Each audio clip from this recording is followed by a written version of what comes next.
1, sitting down with Mr. Quadre Stuckey. Yes. And, I'm Tanya Matthew again with the University of Southern California. So to start, do you mind telling me where you're from? I'm from Charleston, South Carolina. My family's from Mount Pleasant, but I was born and raised back and forth between Mount Pleasant and Charleston, South Carolina. So what is your current role in Charleston? I can say I'm a teacher, artist, community activist, and graphic designer. And so you said you're a teacher. What age group do you usually focus on? Middle school, 6th through 8th grade, and then I teach computer technology and fine arts. So which would be your favorite topic?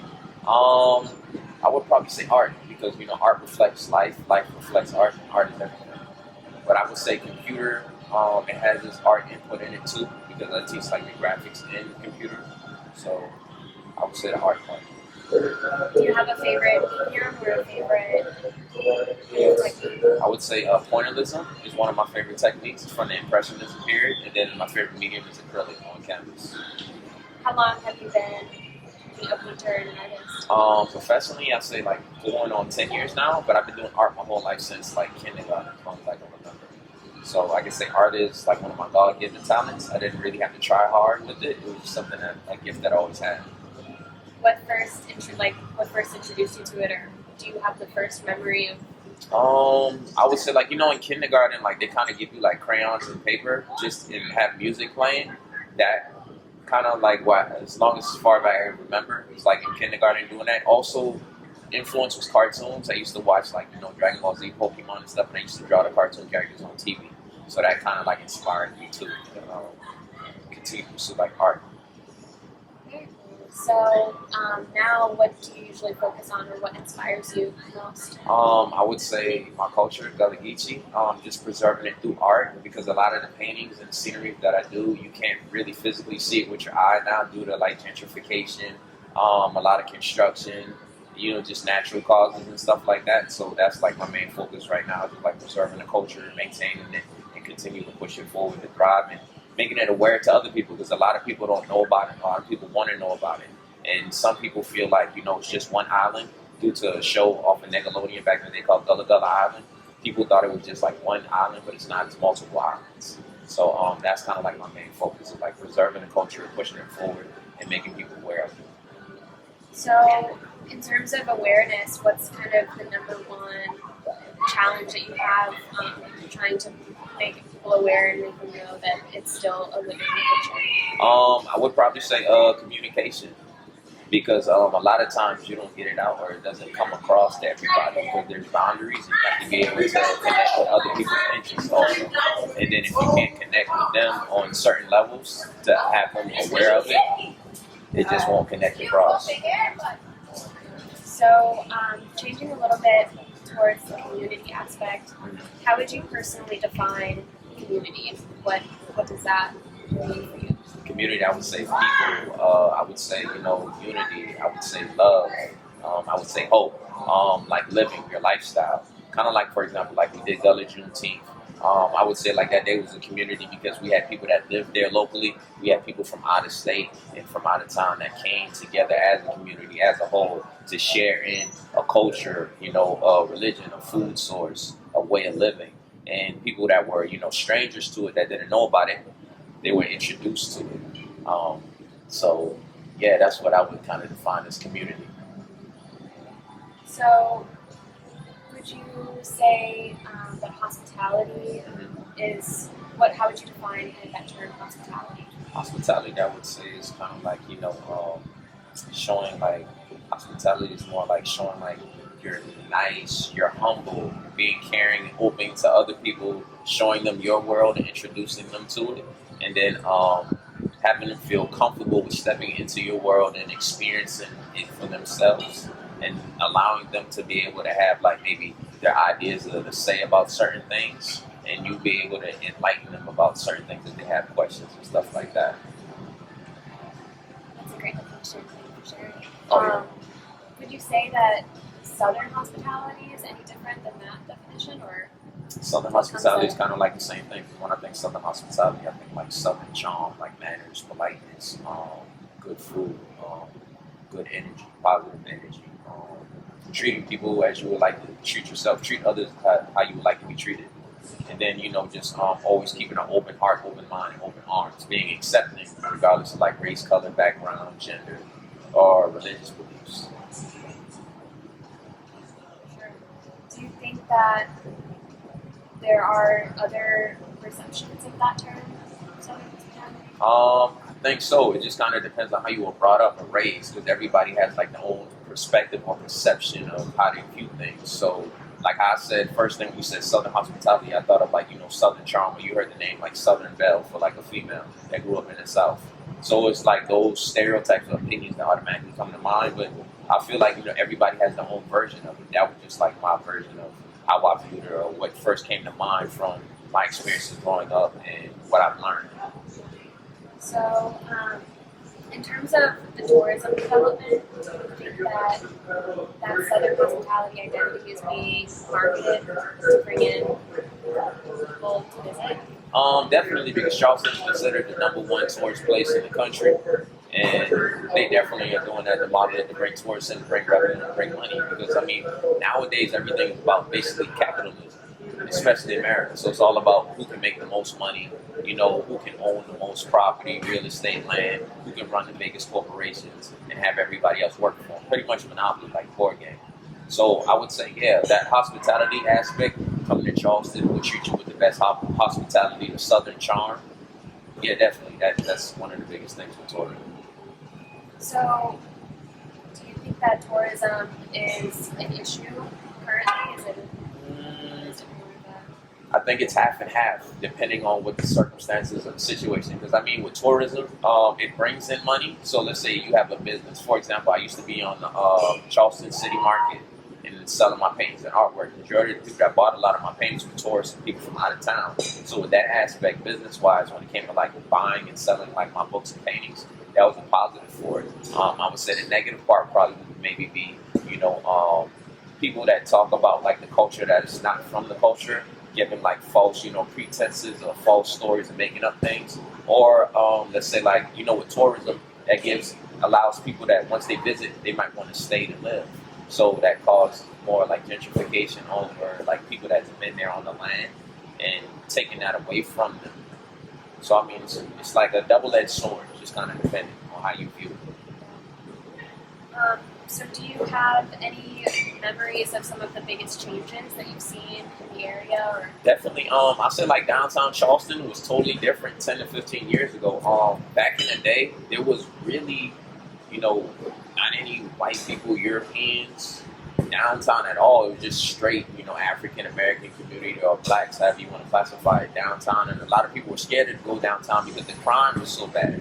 But I'd probably say over the past, 10 to 15 years, due to like, gentrification, cost of living prices going up, and you're developing the land, making it better, but there's not really too much African American community downtown. It's more of like tourist people that moved in, or like let's say Boeing's here, Volvo, all these bigger companies, Mercedes, they brought people in like transplants, which is nothing's wrong with that. But I'd say like a lot of construction downtown looks like a mini New York now, a little bit. Whereas back then it didn't. It had more of like that southern classical feel. Now it kind of looks more, like a mini New York, more of a city, which is not bad, but to a certain extent it is, because the people that used to live there, if they were able to maintain their houses, keep it up, and afford the property tax and stuff like that, that would have been better on their half. But if you can't, you just have to change with the times. So yeah. How does that kind of make you feel when you see? I say it's growth, because you can't stop growth. You have to evolve with the times. You can't stay the same. So I feel like, for me personally, it just allows me to want to step my game up and evolve with the times. Because back then, I said like 10 years ago, I wasn't even old enough to buy land or property. I was like in elementary school, something like that. So if I was old enough back then, I would have at least owned maybe a house or two or some type of land or property to preserve that, and then, still been able to have like my peace. Whereas like now, I just look at it and say, the people that used to be here aren't here anymore. And, you have new people that are in there, and then, what come with new people is change. So people decide to do things their way, the way that they want to do it. So I just kind of view it as, it allows me to want to better myself. So one day I could possibly buy property or something like that downtown and still continue old traditions and mix it with new traditions. So that's just kind of like how I view it. That's beautiful. Definitely being like the younger generation. Right. Trying to, like you said, kind of make it aware, like Right. it's still here and still preserve history. Definitely. So how do you most try to engage and preserve that history? I would say through like I do classes. I do like art classes, painting classes on like my culture. I have like 4 or 5 books I publish. So I do reading lessons where I talk about my culture, teach you how to speak the language. I go in more depth about like our rice culture tradition, our spiritual tradition, our tradition through cooking food. I know you're familiar with soul food. Same thing with Gullah food, Gullah recipes. So the reason why we call it soul food is because like you're putting your soul, your passion into the food that you cook. You're putting your all into it. So when you eat it, it's soul food. It's filling of you, the heart, and your soul. So I do things through that. Like I said, in the community, I work with kids and stuff like that. And then I just show them like you could still make something out of yourself regardless of what situation or environment that you come from, you're born into. Because it's just like you don't choose the family that you're born into, you don't choose the race that you are, you don't choose your religion or your culture. Like usually when you get older, that's when you make those changes and decisions for yourself. If you want to change like your religion or you want to change whatever you want to do. So that's how So have you seen any changes kind of this past year in terms of COVID-19 kind of shifting the tourism industry, shifting the community? I would say, I feel like with the whole COVID-19 situation was a wake up for everybody. And then I would say with the COVID-19, it's still going on, but with it kind of lightening up and people kind of coming back out, I would say I see a little bit more of, in our city of Charleston particularly, a little bit more unity than it was before, because I know what the past 2 years from 2019, 2020, and we can include 2021 just with the whole, let's say like Black Lives Matter movement, the whole police violence and everything going on, I feel like the whole state, the whole country, and the whole world in general was on edge. And I feel like now, people are opening up their eyes even more. I feel like it's been going on. A lot of people have just been pushing it under the rug, not wanting to, talk about it or speak about it. Now I feel like it's an open conversation. It's on the table like this interview. So we can kind of get whatever tension or whatever was sitting there across. And I feel like just from being in the city of Charleston now, there's a lot more love and unity being shown, especially like with the Juneteenth. Because just coming out there was a lot of people of different races, different backgrounds, different ethnicities, all coming together to experience one culture and to be a part of it. And I thought that was beautiful because there were a lot of strangers, people that I didn't even see, or people that I didn't even know. But that's how it starts out. A lot of strangers become friends, and friends become family. So I would say, there was a lot of unity, and there was a lot of hope and love. So I could see it growing into something bigger. So now that everything's kind of opening back up, what are your hopes? Hopes of what particularly? Well, hopes now that you said that you see more unity, do you hope that kind of continues? Or Yeah, definitely. Especially for our city, because Charleston is looked at as like the city of charm, the city of love. Charleston is the #1 place to get married. We have the most churches and chapels. So I see, like starting with Charleston, a little bit more love, a little bit more unity, a lot more. I'd probably say equality with everybody, because I feel like it still sits there. Equality is what everybody wants, like regardless of race, background, stuff like that, or gender. I would say with the world, that's another topic, because that's a whole bigger spectrum. Yes, we need that, but we got to start out individually, state by state, within our community first. If we don't take care of home, how can you take care of something else? Because I feel like it starts with home first, so you got to take care of where you're from first, and then we'll take care of everything else. That's exactly kind of what I'm thinking as well. So there's a lot of topics we've touched on. I have so many questions, but Right. in terms of the civil rights movement, would you say there's a current civil rights movement going on in Charleston or in the United States? Yeah, I would definitely say I feel like the civil rights movement never stopped since the beginning. I think it just had its very high points and very low points. Because to be honest, if you go from an aspect when you're talking about news, the media is controlled, so they just put out there what they want you to see and what they want you to think. But as of civil rights, it's always been going on like day to day. Just being personally myself as like a young black man, there's always stereotypes and stuff that you face or you'll go through diversity and adversity all the time. So I feel like in Charleston, me myself, I haven't experienced it in a long time just because of who I am now, what I've become, and the type of work and stuff that I do. I wouldn't say I'm not blind to it because I see it and I hear it from, like either close friends or loved ones of what they're going through in their experience. So I said, yeah, it's still alive and it's still, growing. And I just feel like stuff needs to change. But at the same time, too, a lot of people, they were raised that way. So I feel like racism isn't something that, you're born with, something that you're taught, you're conditioned. Because I could remember, let's say back in kindergarten, elementary, middle school, and even high school, like I had a lot of white friends, Spanish friends, Filipino friends, Puerto Rican friends. We never really looked at color. Like I graduated back in 2000, from high school 2010. Color never was really an issue for us like back then. It's until we got out into the real world older and we started seeing other things, that's when color and all the other stuff, race, started to become an issue. But before, it never was a big thing to us. So I would say, yeah. So, do you think that the civil rights movement in Charleston and the United States is related?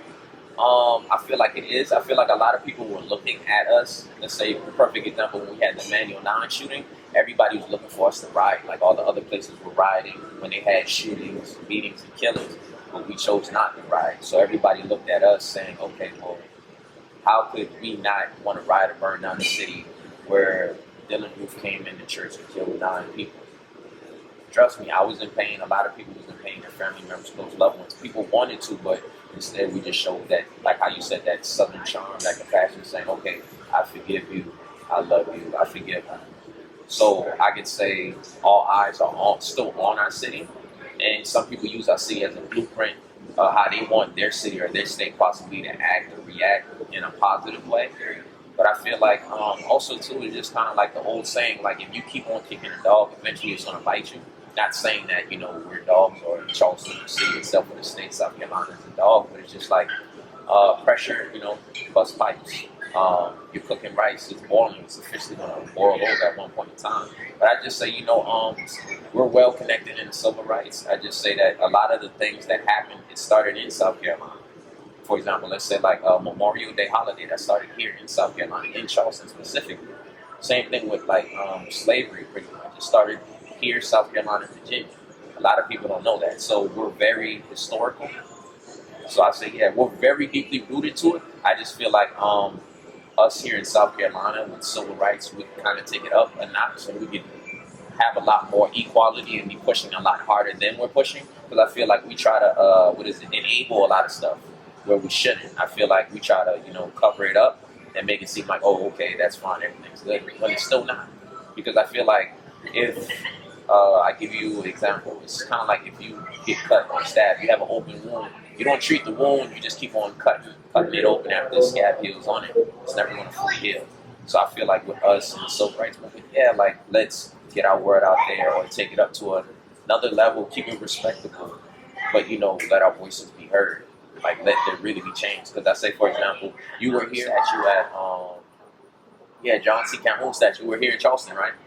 Okay, so when they took that statue down, that caused the whole riot or upbringing within Charleston. A lot of people were upset and mad because they felt like that was their history and that was a part of them. They shouldn't have took it down. But at the same time, for a lot of the Native American, the African American people, that was a part of their history too. Because John C. Calhoun didn't want no people of color, no blacks to have any type of rights. He wanted to keep them enslaved. So that was a perfect example. And like the mayor Tecklenburg, he's done a lot of good things since he's been mayor in Charleston. A lot of things he's done that I don't like, but it's all opinion. But at the end of the day, it's still love because he was out there together, Juneteenth, and we did our thing. We came together, regardless of who, what, where, when, and why, whatever issues. It's all like how we said, like that southern charm, that southern love, that southern hospitality. Kind of coming together despite the differences. Yeah, because I feel like that's what you got to do. It's just like a relationship. Like if you're married and stuff like that, you have to put in work. Like you're not always going to get along every single day. Like you have to sacrifice, and then you have to give and take. Like I might not like everything that you do. You might not like everything that I do. But at the end of the day, for the bigger, better cause, if we really truly love each other and want to be together and make it work, what we have to do, we have to sacrifice, right? We have to give and take. So if we don't give and take, sacrifice, or put something aside, then it just won't work out. It's like yin and yang, you know what I'm saying? Definitely. That's beautiful. Thank you for sharing your perspective. Oh yeah, definitely. There was something said about roots and kind of Charleston being the starting point of slavery. Right. Do you think that with it kind of being rooted here, would you say that there's pain or kind of trauma rooted in the soil? Yeah, definitely. Just with anything, yeah, it is because I grew up in a place that everything started from. So like all those like slavery movies that you see, or like trauma-filled movies and stuff that you see, I'm from a place where it actually originated from. Because like a lot of people that say that live West Coast or up north, they see those movies and then they come down to the actual, slave plantation where a lot of enslaved Africans were, a lot of enslaved Native Americans were. They look at it and view it as Disneyland and Disney World. Because, they look at it and think like, oh my God, this is really it. I'm really on this plantation where they used to have enslaved people at. So their view of it is like a Disney World or Disneyland. Thinking like, oh my God, this really used to be here. Kind of like dinosaurs. Dinosaurs really used to be here. And for the people that are here, some people don't want to talk about it. Some people want to act like it never happened or never existed, but it did. Let's be honest. Like, it's still put in your face. It just evolved. So I feel like, yeah, it's in the soil. There's a lot of pain. There's still a lot of hurt. But at the same time, with hurt and pain, we still need to be able to recover. We still need to be able to grow. We still need to be able to move forward, but not forget. Because I feel like history repeats itself if you don't know your history. And then if you allow it to repeat yourself, you're just going to continue the cycle. So you have to break the change. You have to break the cycles. And I feel like everything starts on a mental and spiritual level. So mentally, if you're not strong and you're not willing to move forward, spiritually you're not, then you can't move forward. So I feel like once you have those two things down pat, you can move forward because what controls your physical? Like your body. Everything comes from your mind. So I feel like once somebody has control of your mind, it's over. It doesn't matter how strong, how big you are. None of that really matters. But once, your mind is gone, everything is gone. So as long as you can believe it up here, you could hold it in your hand, you could view it, and you could physically bring it to life and make it happen. So kind of with viewing it, you mean like imagination? Yeah, like, all right, so like it's in your hand. Like, for example, let's say like this is your cell phone. Let's say this is the iPhone, right? Let's say you're the female Steve Jobs. You envision, hold your hand open. Like right now, you envision a phone in your hand. Like you're going to create a phone, you're envisioning that. So if you could see it up here, you envision you could hold it in your hand. Now physically you could bring it to life, and there it is. You created it. You brought it to life. So you manifest it. So that was kind of my next question. The current living generation, do we have ability to heal the soil? We can because we're the future. We're strong. We're smart. I feel like what we have to do is we have to have open communication with our elders and our past. Because I feel like there's a disconnect with a lot of the youth and then the older people. A lot of times the youth don't want to listen to the older people, and a lot of times the older people doesn't want to take the time to talk and speak with the youth. So I feel like we can. Things are changing because like our generation just doesn't want to put up with it because like I said, we didn't grow up in it. Maybe it was going on and we wasn't aware of it or wasn't brought to our attention, but we're just kind of tired of it. We want to, grow and move forward, not forget about it, but we want to change it. You know what I'm saying? So I feel like it starts with us because 40, 50 years from now, all those same people that's kind of stuck in that good old boy system, they're going to be gone. It's going to be us. So I know some of them, like I said, it's taught. They're still instilling that into their kids and their grandkids now so they can keep the tradition going. So that's very true. But at the same time, though, it's just like if we, as the youth and the current future and the current leaders, don't decide to make a change or do something, what will we be stuck with? So everything starts from like with us. We just have to decide and choose what we really want to do. And what would you recommend in terms of trying to bring on more people for the cause, just kind of bring more awareness? I would say start a group. Like I have a nonprofit foundation called GullahGeecheeFamily Foundation. That's kind of more for like youth through education and arts, educating about culture, language, life skills, life goals. But I would probably say starting like a new group where it's like us, like older young adults and older adults, and bringing that like bridge the gap with communication, conversation, because everything starts with a conversation first, and then we could put into place how will we make moves to come together, either where it's to get a bill passed, get laws passed, or to get somebody in that position that can pass these bills and laws for us to change our community, to change our state, to change our city, and can change, like the Tri-County. So I feel like that's really what it is. You have to build a team first. It takes a team. So we have to build a team, get everybody that's on the same page or like-minded, that wants to go towards the same goals, and then we grow and start from there. Yes, I was reading the book, the Collaboration Anthology, that I got this weekend, and it stated that one of the main issues is that they, like, developers, you don't have a land, like land rights, like Native Americans do with the trust. So that's what I hope in bringing awareness is, that we can, like you said, form a group and just kind of create initiatives and maybe definitely, because a lot of the paperwork, to be honest with you, a lot of the paperwork either never really existed or was developed afterwards. Because I know, like, what a lot of times too, there's people that always lived on that land and there never was paperwork for that land. Like, say for example, like, you're familiar with the term sharecroppers? I believe so. Pretty much those were the African Americans and Native Americans that worked out in the field on the plantation, that, let's say, like the slave master, whatever, he gave them that land to have because they shared out the land. They would put crops, corn, potatoes, tomatoes, all that on the land. They worked the fields, and then they had their own land to keep for themselves in their own houses. So he never wrote up any paperwork for them. That's just the land that, he allowed them to have. So let's say, like, as decades went by, or generations went by, new laws come into pass where it's like, oh, you need paperwork for this land. Or you know how they create a bill or create a law? Pretty much like you write a bill, write a law, and then people come say, oh, well, do you have the paperwork for this land? And they're like, no, but my grandma always was on this land for over 50 plus years. She never had no paperwork. She was a sharecropper. She'd been on this land. They're just like, oh, well, now we're taking the land from you because you don't have the proper paperwork. And some people, they never had paperwork for it. And then there's some people that did have paperwork. So, I mean, it's just, like one of those things. And then also I would like to say, it's like, you ever heard of the term, like, get your house in order? Like, you need to have your house in order? It's just like, it's just like one of those type of things. Like, there's some people that never had paperwork, and there's some people that had paperwork, they just didn't have it all together. So it's just like one of those things. Do you think that, so I know there's a lot of issues going on with, like, eminent domain and all of that, kind of taking over the land. Is there some, like, do you feel any sort of way about that, or is there something that we can do to help stop these kind of things?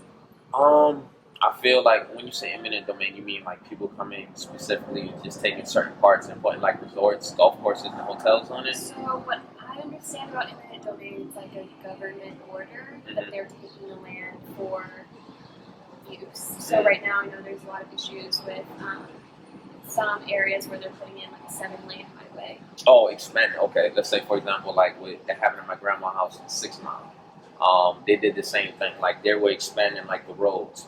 And at first they said they need to expand the road and move the sidewalk and cut into the yard. And they were going to pay them a certain amount of dollars to do that. And at first, like my grandfather and his sisters, they didn't want to do that. So they held the land waiting for like a higher bid. Or if they were going to sell the whole thing because they were offering to buy the whole thing from them, it had to be for a higher price. So what they did was they waited till, I guess, like the final minute or the highest amount that they could do. And they ended up selling my grandma's house, so they knocked it down. And now, like, the road actually goes through where my grandma's house used to be. They connect onto the interstate. So, I mean, it's just like, I feel some type of way about it. But, like how you said, when it comes to, like, government and stuff like that, certain things they're just going to try to overpower or overrule you for.